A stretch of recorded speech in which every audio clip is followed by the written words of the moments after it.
Hey everyone, this is Matt here on the Vinyl Head UK channel. Hope you're all good. And we're going to do something a little bit different today. So we're going to have I'd say interview. It's going to be a bit more of just a nice little chat here. But I have my very first guest here on the channel. His name is John, but for me, I know him as my dad. And my dad has a very wide knowledge of music and vinyl. He's been a vinyl collector for years and years and years. So I thought it'd be quite cool to bring him on and just have a little bit of a chat about his musical influences and various things like that. So, how are you doing? Hi everyone. I'm not doing so bad, man. Good, Not good, so bad good, at all. Good. Well, welcome to the channel. Thank you. So we're going to talk music. Right. So, obviously, you've been going to gigs for years and years and years when you were younger, and then you've been coming to gigs with me in more recent years. Yep. I mentioned the vinyl. Got a big vinyl collection. It dwarfs over mine. A fair bit. Yeah.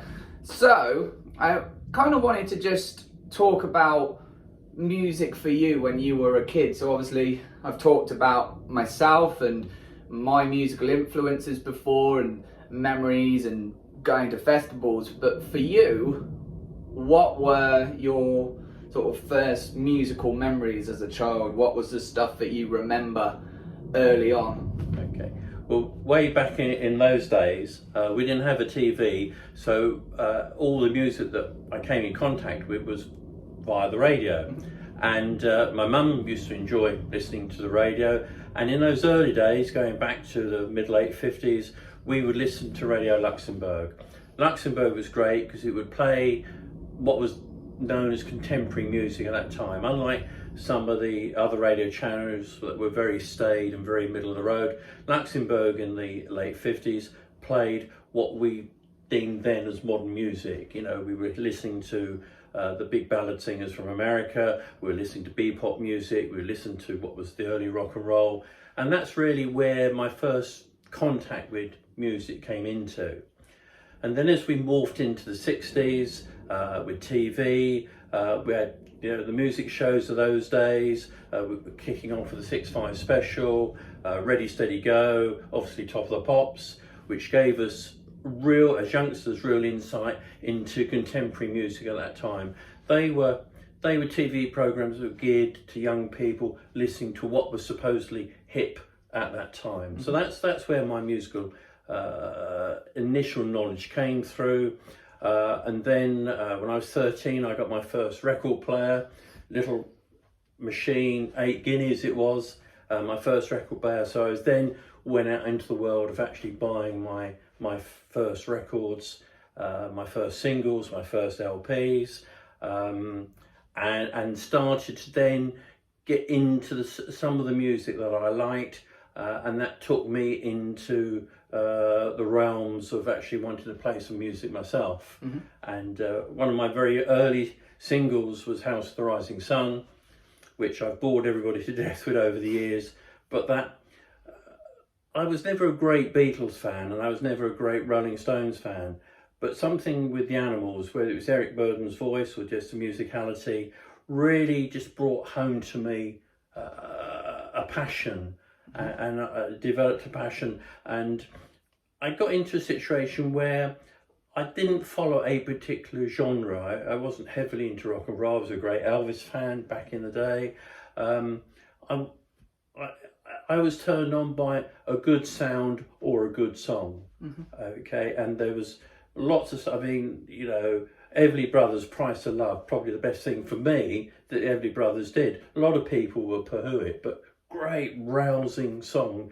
And that's really what I was about in my young days, listening to songs that I liked and I really enjoyed. And then as I got older, I wanted to go and see people, and the very first big gig that I ever went to was Blind Faith in '69. Eric Clapton and Stevie Winwood formed Blind Faith after Cream passed away, as it were. And that was a great experience. And I'll always remember that day because I saw Blind Faith in the afternoon, and in the evening I went to the Regent Street Polytechnic and saw Freddie King live, the late great blues guitarist Freddie King. and that was just absolutely phenomenal. Live music in those days is a lot different from the live music you and I have been to in more recent times. The sound systems weren't as good. The musicality was there, but the sound system wasn't good. PA systems and the way it was set up wasn't so good. But it was just a bit more raw, though. Would you say it was raw and it was energy, but you were watching people playing with passion, and you know, I saw various people back in the day. I talk about Blind Faith. I saw Sandy Denny.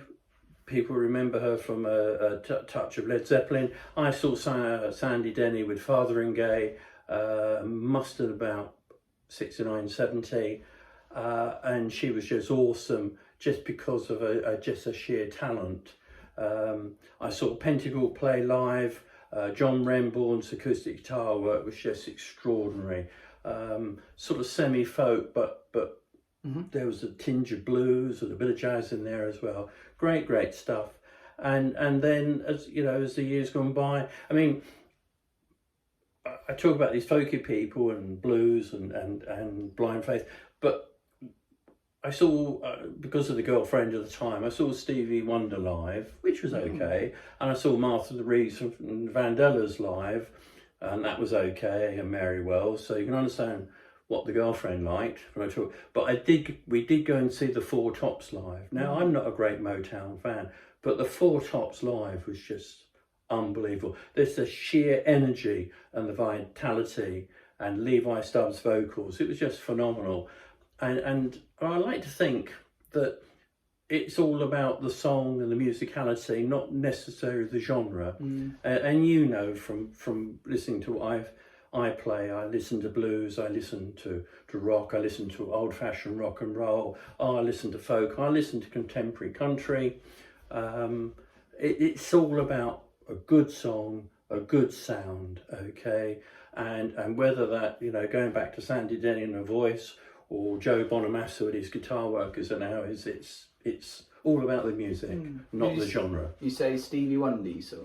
I saw Stevie Wonder, yes. Where was that? That was at the Rainbow, as it was then, in London. Okay. And 1970, I think it was. He was a young man then, but he came on, he did a good show. He came on, he sang, he played drums, surprisingly enough. I didn't realise he played drums. Yeah, he played drums. He's one of those characters that musically he's turned his hand to most things, and it was good to see. I won't say it was the best concert I ever went to, because I wasn't really into that type of music, but it was good to see. It was an experience, like in a totally different way. I saw Billy Connolly back in the day, and again, it's the experience of being there live and seeing it happen. Back in the early 70s, my favourite band of the time, and some people may pull faces, my favourite band at that time was a band called Dr. Hook and the Medicine Show. Who you've spoken a lot about to me. And Dr. Hook and the Medicine Show made 3 albums with CBS, and then they were dropped by CBS. They moved to Capitol Records and dropped the Medicine Show, and it became Dr. Hook. And Dr. Hook and the Medicine Show had in many ways bore no resemblance to Dr. Hook. Okay, Dr. Hook went a different way, but Dr. Hook and the Medicine Show was my favourite band.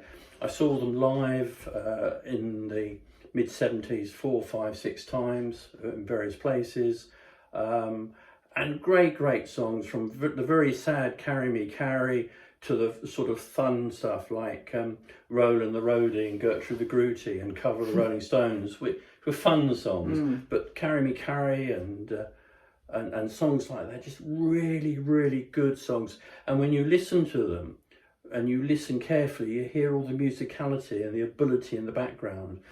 And that's one of the good things about the music that we used to listen to in the late 60s, early 70s, is the quality of the musicianship. Be they big names, we talk about Clapton and Stevie Winwood, or be they the lesser bands or lesser known people, but the musicality in their live performances and in their recordings was just really good. Just going back to the start, I just want to say that my dad spoke about his mum, so my gran. So my gran was German, and then my granddad, my dad's dad, was English. So we have a German side to the family. And my question, just going back to you as a child, did having, especially around the time, you know, we weren't that far removed coming out of Second World War, really, in the grand scheme of things. Did that, having the German side and the English side, reflect, was there sort of a strict sort of feeling in your house of what you could and couldn't listen to based on nationality or anything like that? No. In fairness, no. There were issues within the family. My mother was in Berlin in the was raised in Berlin, and in the early 40s, when the Allies knocked 7 bells out of Berlin, as the Germans had knocked 7 bells out of London and England as well. My mother was evacuated into southern Germany and into then Austria, so she grew up what was happening in Germany. My father was a soldier who fought in the Second World War. So being raised in a family of mixed parentage, things like the war were not discussed. We didn't. It wasn't talked about the war. My father didn't want to know about my mother's experiences during the war. He was very reticent. So from that perspective, you know, the war years and what happened during the war was a no-go zone in our house. But when it came to what I could or couldn't do, or what my mother or father couldn't do, we were free to listen to what we wanted to do, and that sort of environment didn't impact on what we were listening to or reading or watching when television came along as well. Okay. So no, from that point of view, yeah, life was okay. Did your mother have any German music that she brought in at all, or? No, she didn't. That she came from a non-musical family. Music wasn't played in their household. They didn't have a gramophone as it would have been in those days. So my mother was open to listening to what she was discovering herself. And I go back to the radio, and I go back to Luxembourg, because that was playing, as I say, contemporary, and that's what she enjoyed, and she enjoyed listening to that. Okay, she had a bit of soft spot for Strauss waltzes, but I think that's purely because it was waltzes and not because it was Strauss, if you understand what I mean. Mm-hmm. So she was quite, she wasn't conservative in her taste. She'd listen to the radio and sing along. She enjoyed the Elvis Presley films of that era. She would go and see. So yeah, I imagine a lot of people did at that era. Well, yes. I mean, unfortunately, they all became a muchness. You know, the early Presley films were good. You know, Jailhouse Rock and King Creole and so on. But then, you know, when he came out of the army and developed the film career, it was all a variation on a theme, and it all became much of a muchness. Elvis did a TV special in 1969, I think it was, 68, 69, an NBC TV special, where he left his film persona and went back to the late 50s persona of Elvis.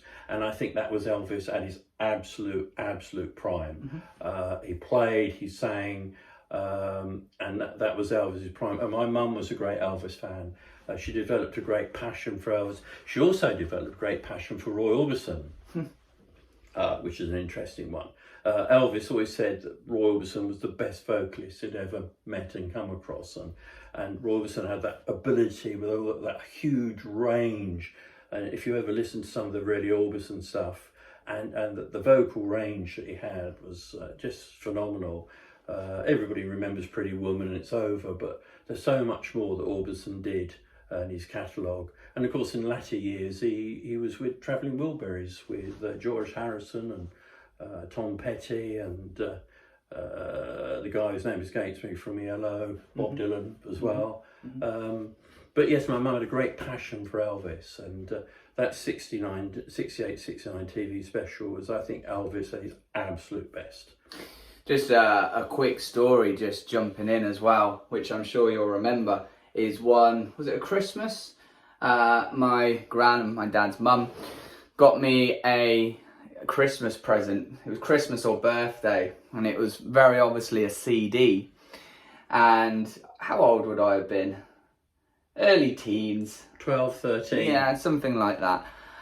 And it was a CD, and I imagined that she'd spoken to my mum and dad and found out what I liked. And like I say, 12, 13, at which point at 12, 13, I'd already sort of ventured into some more heavier stuff. It was the early days of discovering bands like Metallica and Motorhead and bands like that. So opened up this Christmas present, and there was this, I think it was Best of Bay City Rollers CD. And I looked at it, and I looked at my dad, and I looked back at it, and I had no clue what to do, because it was kind of like she was stuck in a bit of a time warp as such, with getting me, which, you know, you can probably vouch that back in the day, Bay City Rollers was probably for every kid wanting to get an album like that. I can only assume, I don't know, because my mum and I never had this conversation. It's one of those embarrassing moments we try to put behind us. But I think what my mum must have done was gone to the record store and says, I want to buy a record, a CD for my grandson, what would you suggest? And somebody suggested, well, everybody likes the Bay City Rollers. Unfortunately, my mum bought it and gave it to Matthew, to Matt, and Janet, my wife, Matt's mum, and I, and Matt all looked at it, and we thought, of all the things my mum could have bought, that wasn't it. Yeah, but it was funny. It's one of those things. It's not really a band that I got into after that. Unfortunately, it kind of sat to the side. It didn't get any play over Metallica, unfortunately. But I can understand that. Yeah. So you touched upon early gigs that you went to. Yeah. You know, you talked about some of the artists you went to see. What was it like? Because I imagine it was a very different experience than it is these days. I know you talked a little bit about the setup with the PA and the sound systems, but actually going to the gigs themselves, what was it like back then? Where did you go to London, or was it a lot of gigs around? I mean, it varied. I mean, I went to, as you know, raised in Kent, and I went to a lot of gigs in Kent. Believe it or not, there was we used to Tunbridge. We used to see a lot of people in Tunbridge Wells. I saw Hawkwind in Tunbridge Wells, just to name one. I mentioned Fotheringay with Sandy Denny. That was Tunbridge Wells. Also went to London. Very first 2 times I saw Dr. Hook and the Medicine Show was in London. It was, in fairness, it wasn't vastly different than going to a gig. Now you got your ticket. Cheaper. Once you got your ticket, well, it was a lot cheaper. Yeah, it was a lot cheaper. I'll give you that. But you got your ticket, and then it was the anticipation of going, and whether you were going to go and see, I was going to see Hawkwind, for argument's sake, was the anticipation of seeing Hawkwind, or when we've gone to gigs in anticipation of seeing Motorhead, for argument's sake, or Bonamassa, the anticipation is there, the excitement is there, and that's never changed. Okay, even though I've got older, that anticipation, that expectation, that hasn't changed. And when you used to go to a gig, an auditorium, it was not that vastly different going now. You got there, you excited, you wanted the band to get on, you wanted a good show. I mean, Hawkwind were excellent, loud, cry. I mean, I don't think at that time, and I must have been 72 or 73 when we saw Hawkwind. It's the height of Silver Machine. And I'd seen Blind Faith live, and that was loud. That was in the open air. That was an open air concert. The Hawkwind gig, I've never experienced anything so loud. It was loud. You know, for a kid from the provinces, i.e. Kent, not experienced anything like it. But it was great. The show was great. The band were up for it. And so from that point of view, gigs are no different than now. This was with Lemmy. Is that right? Lemmy was there. And talked about Lemmy with Motorhead and the Tunbridge Wells, Royal Tunbridge Wells, very, very conservative time. They took a bit of exception when Stacia came on and did her bit, which was really quite something. Excuse me, it really was. But the reality in actually going to a gig hasn't changed over the years. As I say, once you've got your ticket or you've booked your ticket and you're going, the anticipation of going, arriving at the gig, waiting for it to kick off, and then enjoying the spectacle, it hasn't really changed. You're quite right, it's a far more expensive occupation going to gigs now. Okay,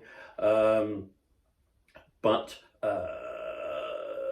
that aside, I don't think there's a great deal of change. The big change is nowadays it's the spectacle when you see it, when you go to a gig, and it's the spectacle of what you see when they put on a show. The sound systems are so much better, the pyrotechnics that you get nowadays, so the spectacle is greater. I mean, Hawkwind came on and it was just the guys of the band on the stage doing their thing. There's no show, there's no pyrotechnics, they just straight into the music. So from that aspect it's changed, and I think as we get older and we go and see shows, our taste becomes somewhat more sophisticated. And now if we go to a show and the band just turn up and stand on the stage and do their thing, that's great, but we're looking for the show. Visual of it. Yeah, we're looking for a visual. Which I guess you probably didn't get really back then. No. Looking at old footage on YouTube and stuff, you don't really see the show side of it like you did. It was just 4 or 5 guys coming up and playing, and the music spoke, which was great. I mean, you're quite right. I remember going back to the early days. I can remember going to see Pentacle, and that was just the 4 of them, girl singer and 2 guitarists and the bass player, the 4 of them, and it was all about the music. There was no show, no spectacle. The 2 guys sat on stools playing their acoustics, and it was. They drew you in by their talent and their musicianship, their ability to perform. There wasn't the show. I mean, I can remember going to see Meatloaf in Birmingham. Now, he came on, he hit more bum notes that night than I don't know what. But what a show. The guy's a showman, and he just put on a great show. And you could forgive the fact that he sang some bum notes and off-key now and again. Back in the day, we were less forgiving because there wasn't a show. Sure. You concentrated on the performance of the musicianship, and if they sang flat or bum notes or whatever, it would come across. So you were there for the music and the quality, and it was good. The music in those days, the quality of the music, the musicianship was excellent. So we've talked a little bit about gigs and musical memories. One thing that I mentioned at the start as well was vinyl. Now, if you've been following the channel, you'll know that I haven't been collecting vinyl for all that long, only for the last couple of months or so. And I very much ummed and ahed at the start, I've got big CD collection, but did I want to step into vinyl world and start collecting vinyl and whatnot?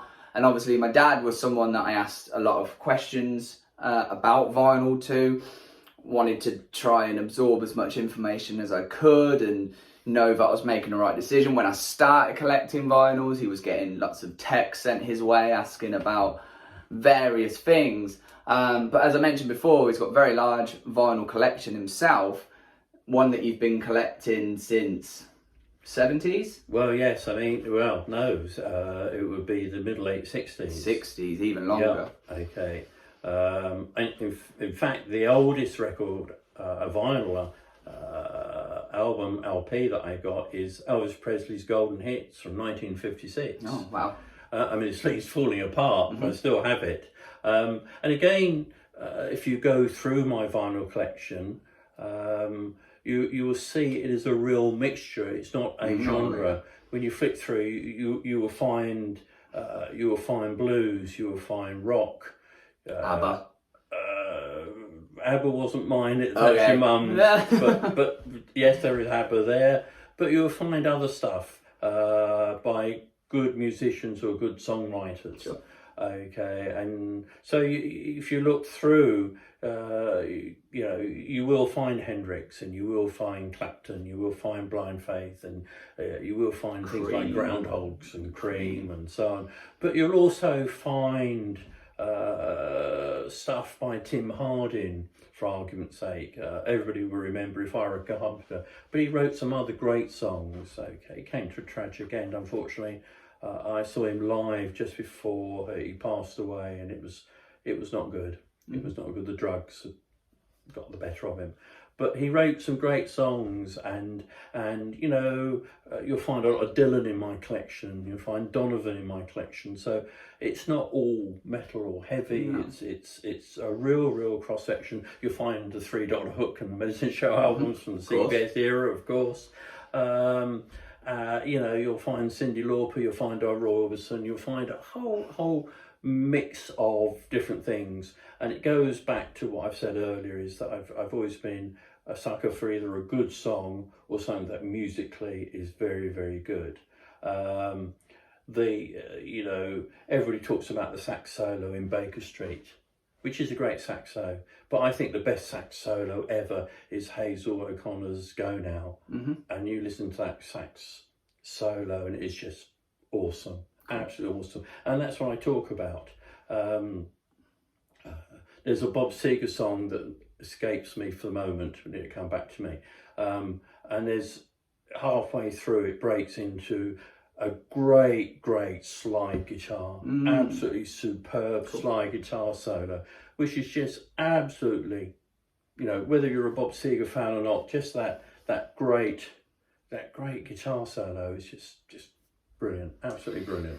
I mean, for me, growing up in the house with my parents, the music was quite eclectic mix anyway. So my first musical memories myself were a mixture. I think the first song I properly remember hearing was Dire Straits' Money for Nothing.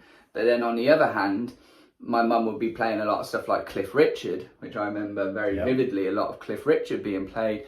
And then from there, country, so artists like Garth Brooks, for example, were being played a lot in the house. So quite a mix of stuff. And as my dad mentions, a real mixture in the collection. He's passed on a lot to me in terms of knowledge on vinyl, but also I've passed on to him Discogs. So something that in recent times I've said, hey Dad, check this site out, and you've actually logged all of your vinyl collection, including all your singles, all your LPs onto Discogs. What's the number? Can you remember? It's roughly, it's the best part of 400.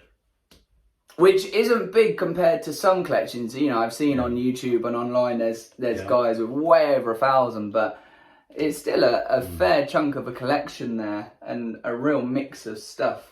And of course, vinyl was a lot cheaper back then. Well, yes. I mean, it was funny enough, when I was doing the Discogs thing with her, I was pulling out some of my vinyl albums, and they still had the original price sticker on, and £2.19, £2.19 pence, £2 and 25 pence. So, which I'm sure we all wish vinyl would be that cheap nowadays. Of course. In fairness, it's all proportionate. I mean, back in the day, when we go back to say 1973, £2.25 for an album was quite a lot of money for most people.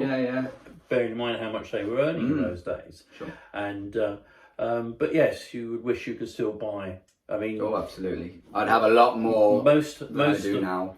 All my vinyl singles and all my vinyl albums are all original pressings. They were all bought at the time, and my singles were bought at the time. Okay. Nowadays, of course, the world has changed with digital. The world has changed where you get different pressings at different eras, and some of them are good, some of them not so good. So all of your collection, pretty much from the era and being first pressings, will be pretty much analog recordings. You won't have anything digital from back then. No. So they're going to sound even better. Well, yes. I must admit, I have we also at home have quite an extensive CD collection, as you well know, and because I play stuff in the car, and obviously you can't do that with vinyl. I do have some stuff where I've got vinyl and the CD. Sure. Okay, and it is interesting when you play the two side by side, just how different it is. Okay, especially the CDs of older stuff. Okay, for instance, you know, if you pick up Bat Out of Hell on vinyl and you pick up Bat Out of Hell on CD and put them side by side, there is quite a marked difference. Okay, as it's all been reprocessed for CDs. So yes, a lot of it, I've still got some of it in mono, let alone stereo. Wow. Okay, I've got a John Mayall album, great John Mayall fan back in the day, blues, you know. When you look at all the people that play with John Mayall, Clapton, you know, to name but one. But I've got a from the mid '60s, I've got a John Mayall Plays Blues Alone album. And John Mayall is not the greatest blues guitarist, not the greatest blues vocalist, but there's some tracks there which are just absolutely outstanding for what they were, and that's in mono, you know, in mono. And I've actually got it on CD as well, and they just don't compare. No. So coming away from sort of musical memories and vinyl, another thing that I wanted to sort of talk about a little bit. My dad actually plays an instrument. He plays the guitar. So looking at that, what made you, or who maybe made you want to pick up a guitar and play? Was there any definitive moments where, say, you know, you hear a lot of it these days where people will hear a certain riff or a certain track and they go, I want to pick up a guitar. I want to pick up the drumsticks. I want to sing. I want to be a front man. Was there a definitive guitarist, or was there a definitive song or a riff that you heard and thought, that's what I want to be doing? Or was it just something you kind of got interested in and went from there? No, it's back to the music. I mentioned earlier that I wasn't really into the Beatles or the Stones, but I was heavily into the Animals. You know, and when House of the Rising Sun broke, at that time I thought that was just wow. You know, Eric Burdon's voice, the whole thing was just. And then you've got that guitar sound that goes through it, that sort of fairly repetitive guitar change which goes through that you hear, and I listened to it and I thought, oh, I just love to be able to play that. Oh, that is just wonderful. And that really drove me to actually going out and getting my very, very first guitar. So it's all down to the Animals and House of the Rising Sun. Okay. And regardless of how well or badly I play, that's where it all started. Okay.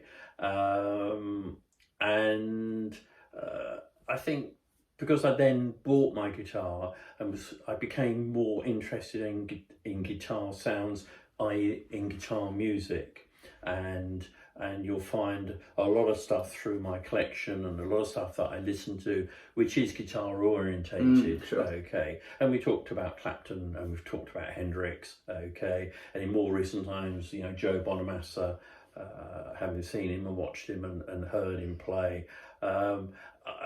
Of the musical instruments that are out there that make up contemporary music, it's the guitar sound. And I talk about, you know, Bob Seger's song whose name still escapes me, that beautiful slide guitar. It's just wonderful, and that's really what got me into wanting to try and play guitar myself. Did you take lessons, or was it self-taught? Well, I took some lessons in the very early days, just because I picked up a guitar and I hadn't a clue what to do with it. I mean, I got it. What do I do with this? You know, how do I tune it? I mean, I bought it and took it home, my first guitar. I strummed it and I thought, oh, that sounds awful. What do I do? How do I get it to sound right? So I initially started having some lessons just purely onto how to handle a guitar, how to look after it, how to tune it, and, you know, standard tunings, which I've always stuck to, and to get the right tune. And then I had some early lessons, mainly classical led, just to get used to getting around the fretboard. Sure. Okay, but once I got past that, I've more or less sort of just plodded along on my own, which is probably why my playing has remained fairly static. But hey, I can make a row, and that suits me. It's rock and roll, that's what it's all about. Okay, and whether I'm sort of strumming some blues chords, or I'm working my way through Fleetwood Mac's Albatross, great guitar sound again. I was fortunate to see Pete Green in fairly recent times, and he wasn't at his best, but he wasn't at his best, but what a guitar player. Even then, even in recent times when I saw him, he was just phenomenal. And we go back to the early Fleetwood Mac stuff, the Pete Green era, the blues era, because obviously Fleetwood Mac morphed into the Fleetwood Mac that everybody knows, Rumours and all that. Mm-hmm. But back then they were a blues-based band, and there was some great stuff that came out. So jumping forward a little bit, obviously we spoke at length about from back 60s, 70s, even into the 80s and whatnot. But obviously jumping into modern day, as I've grown up, my dad has took me to my first gig, and I've developed more with my rock and metal, and then blues. My dad's obviously mentioned Joe Bonamassa, we're both great fans of him.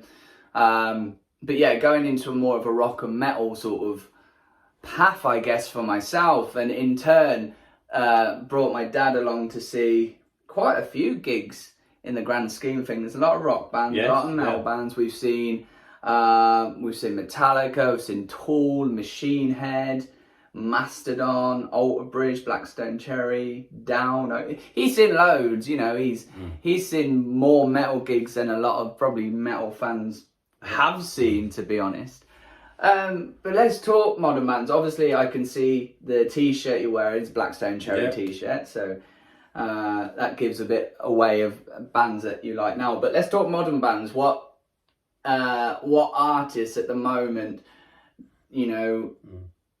are you enjoying? What sort of music from more of a modern era, maybe that I've introduced to you or whatnot? Well, I think it's fair to say, obviously in the early days, a lot of what we played, when I say we, your mum and I played, had an influence on you, and you absorbed it. Obviously, as you developed your taste, particularly in rock and metal, things fed the other way, and things, you introduced, certainly myself, into bands or music that I probably, without your influence, I wouldn't listen to. And Blackstone Cherry is probably a classic. I couldn't imagine you of ever going to see someone like Tool without me. Well, there you go. A band as... But I mean, if we take Blackstone Cherry just as an example, you saw them at Download. Yeah. You said, hey, what do you think of this? You showed me a video of them at Download. I thought, this band's just great. And they are a band that I've got into in a great way. I was trying to count out, and I think I've seen them 6 times now. All with yourself, fun enough. But yeah, I mean, Blackstone Cherry, I'm a great fan of. We've talked about Joe Bonamassa, great fan of his. Okay, but I've also gone back to listen to some things that I probably wouldn't have done. I mean, I saw Lemmy with Hawkwind, but it was Hawkwind we went to see. Lemmy didn't really mean it. If you'd said to me, no, you're going to see Hawkwind, oh, by the way, it's got Lemmy in it. And, okay. Yes. And I think without your influence, we wouldn't have gone and enjoyed all those great Motorhead gigs. We went to see Tool. Tool, I quite enjoyed, but they were supported that night by Mastodon, and Mastodon were just brilliant. I thought they were absolutely brilliant. Okay. Another band that you've introduced me to that I have great affinity with is Alter Bridge. Okay. Miles. We've seen Miles with Solo, Miles with Slash. Yeah, okay. And again, without your influence, I wouldn't have gone and see those. And, we saw those and those gigs with Miles and with Slash, and they would just been all excellent. Alter Bridge again, absolutely excellent. So yeah, it's come the other way in many ways in more recent times. Your influences introduced certainly me, to bands. It's nice I to wanna go do. in that circle, Yeah. isn't it? So it's not all where we've pushed everything onto you. You've actually sort of that, I listened to Metallica back in the day, but really didn't really listen to it. But again, I've listened to their music, and been to see Metallica live, which has been absolutely great shows. Black Sabbath was another Well, one. Black Sabbath, yeah. Black Sabbath again. We all listened to back in the day, in the late 60s, early 70s, and so on and so on. But Black Sabbath sort of fell away from me. It's not something I followed. You brought them to the fore. We saw them live, and I'm glad I did. I not only did I enjoy that show, but I'm glad that I saw. Got to see I can actually Sabbath, say yeah. Aussie Black Sabbath. Okay, it was 3 of the 4, but hey ho, the world changes. So yeah, looking back in recent, Beth Hart. We go completely off a tangent now. Beth Hart. Well, it's not all just rock and metal. Cadillac 3. Well, Country again, act. the Cadillac 3, I think we fell over by accident. Yeah. Okay, because we went to see somebody totally different, and Cadillac 3 just happened to be the support act. Okay, and these 3 long hairy bums sort of appeared, and you think, oh, bloody hellfire, what is this going to be about? And they were just brilliant. There's like... Apologies, Cadillac 3, if you ever get to see this video. Yeah. I'm sure he doesn't really think you're 3 hairy, long-haired bums. But I mean, they sort of came on. One of them was swigging through his bottle of Jack Daniels, and you think, what the heck? But they played such a tight set, and you think, wow, these guys are really great. We're in this little place in Birmingham. If there's 120 people there, it's a lot. And we went. You've heard Matt talk about his good pal Andy. Well, Andy was with us that night, and there we were. Yeah. And we watched the Cadillac 3, and it just, wow, what's this all about? And we must have seen Cadillac 3 5, 6 times, and we've seen them in 120 little rooms, and we've seen them in an arena.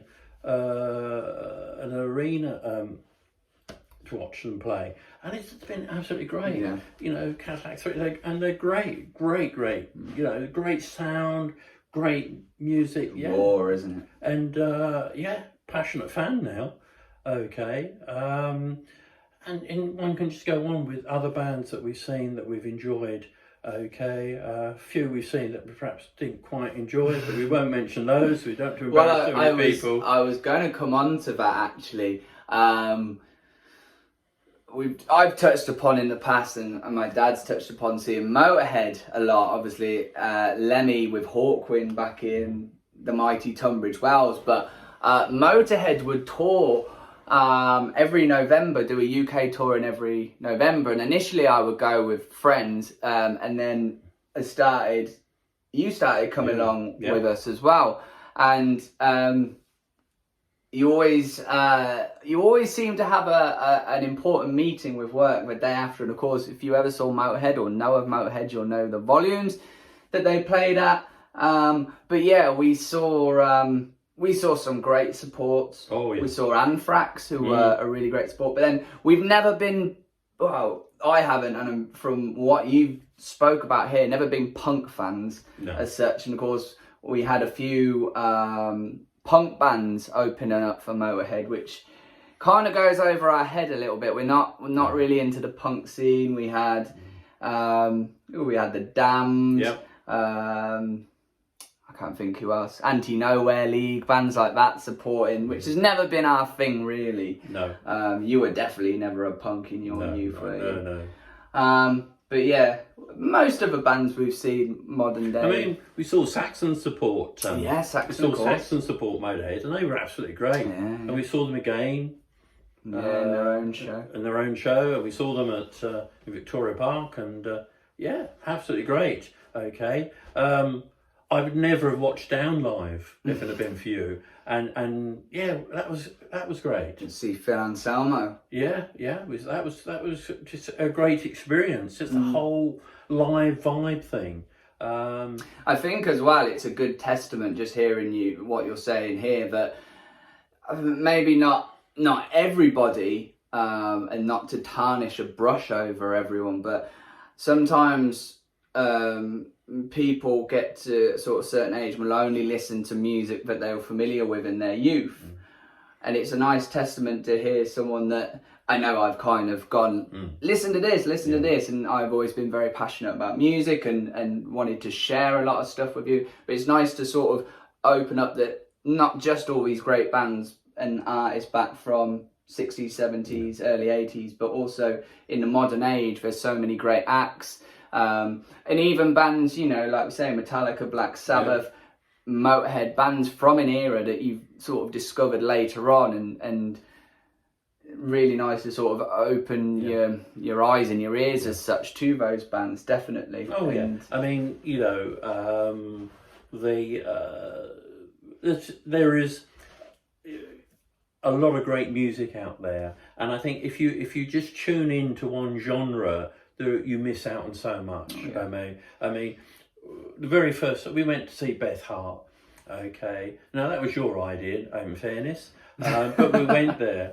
And, it was a good idea. And we went there, and she just blew us away. I remember you at the end standing up and clapping and cheering. We went to this small auditorium with Beth Hart, and when we got there, we realised it was seated. And we thought... We don't sit a lot at gigs, we like to be in the pit. And we thought, what are we doing sitting? So we sat, but she was just awesome, absolutely awesome. Really, and we clapping and cheering at the end. And that was your influence. But again, it's a different genre, and it just proves that, you know, if you get locked into, it's almost like tunnel vision. If you get locked into an genre, you miss out so much. Oh, absolutely. Okay. Which I think I was a little bit guilty as a teenager. It was kind of touched about on other videos I've done, like that metal elitist of, as you say, you've got your tunnel vision, your blinkers on, and if it's not metal for me, I didn't want to know. Whereas as I've sort of got older and your influence has come a bit on me and whatnot, the blues stuff or the country stuff has come along, and you know, some other stuff as well. But it's definitely very interesting to hear. And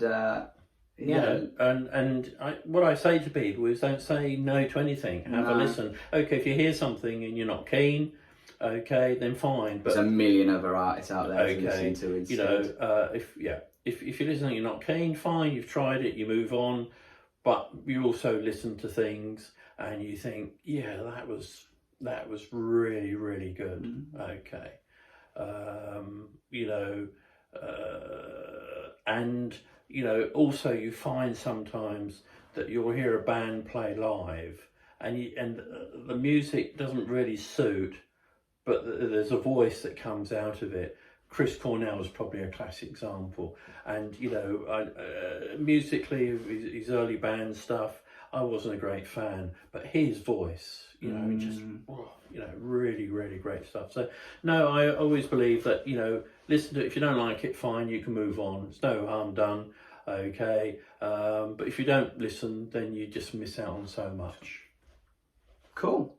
Good. Well, thank you very much. I hope that was of interest to many people hearing, you know, lots of talk about old vinyl and gigs and whatnot from back in the day. So thank you very much for coming onto the channel and you're welcome. Having a little bit of a chat. As always, everyone, thank you very much for checking the videos out. Don't forget to subscribe. Keep building the channel up as much as we can. Go and smash that like button. What else are they going to do? Can you remember? Ring the bell. Ring the bell. Hit the bell for all notifications on all the different content. As always, thank you very much. And don't forget, let's test if you can remember this. Go and buy vinyl. Listen to vinyl. And I will see you soon with lots more content. Take care, everyone. Take care.